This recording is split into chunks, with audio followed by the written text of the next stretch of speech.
अंबरनाथ नगर परिषदेत 200 बोगस मतदार असल्याचा आरोप करण्यात आलेला आहे। मोठी बातमी, भाजपा आणि काँग्रेस कार्यकर्त्यांनी बोगस मतदार असल्याचा आरोप केलेला आहे। अंबरनाथ पोलिसांनी 200 मतदारांना ताब्यात घेतलंय। अंबरनाथ पोलीस ठाण्यामध्ये गुन्हा दाखल करण्याची प्रक्रिया सध्या सुरू झाली आहे।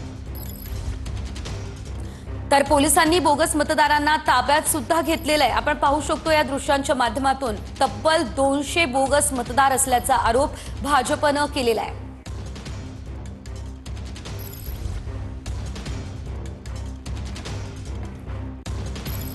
अंबरनाथ पोलीस ठाण्यामध्ये गुन्हा दाखल करण्याची प्रक्रिया सुद्धा आता सुरू करण्यात आलेली आहे। या सर्व बोगस 200 मतदारांना आता पोलिसांनी ताब्यात घेतलेले आहे। या संदर्भात अधिकचे अपडेट आमचे प्रतिनिधी सुनील जाधव यांच्याकडून घेऊयात। सुनील, आपण पाहतोय तब्बल 200 बोगस मतदार असल्याचं कळतंय, काय अपडेट या संदर्भात? अगदी बरोबर आहे। आज पाहायला गेलं तर अंबरनाथ नगर परिषदेच्या 59 जागेसाठी मतदान आहेत, मात्र त्याआधीच काल संध्याकाळी एकंदरीत पाहायला गेलं तर 208 संशयित बोगस मतदारांना पोलिसांनी ताब्यात घेतले। मी त्याच इमारतीमध्ये उभा आहे, ज्या इमारतीमध्ये हे संशयित बोगस मतदार आहेत, हीच ती इमारत आहे।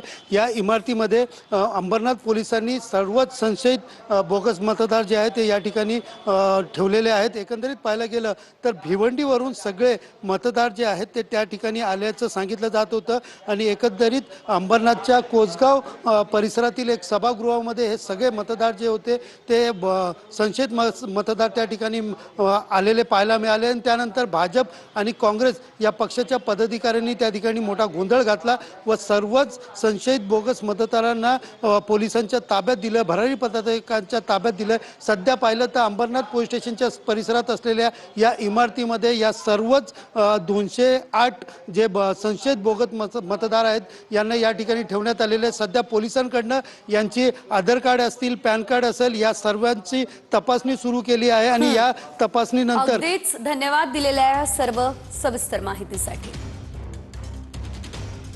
आतापर्यंत 208 महिलांना आपण ताब्यात घेतलेला आहे। त्यांची पडताळणी चालू आहे। त्यांचे ॲड्रेसेस जे आहेत त्या ॲड्रेसेसचा सुद्धा पडताळणी करून त्या अनुषंगाने पुढील कारवाई करण्यात येणार आहे। या अनुषंगाने ते कुठून आलेले आहेत किंवा त्यांची ओळख काय आहे आणि त्यांचे जे कागदपत्र आहेत त्यांची पडताळणी करूनच आपण त्याविषयी सांगू शकेल। परंतु प्रथमदर्शनी अशा पद्धतीचं भिवंडीतून आल्याची एक माहिती आपल्याला मिळत आहे।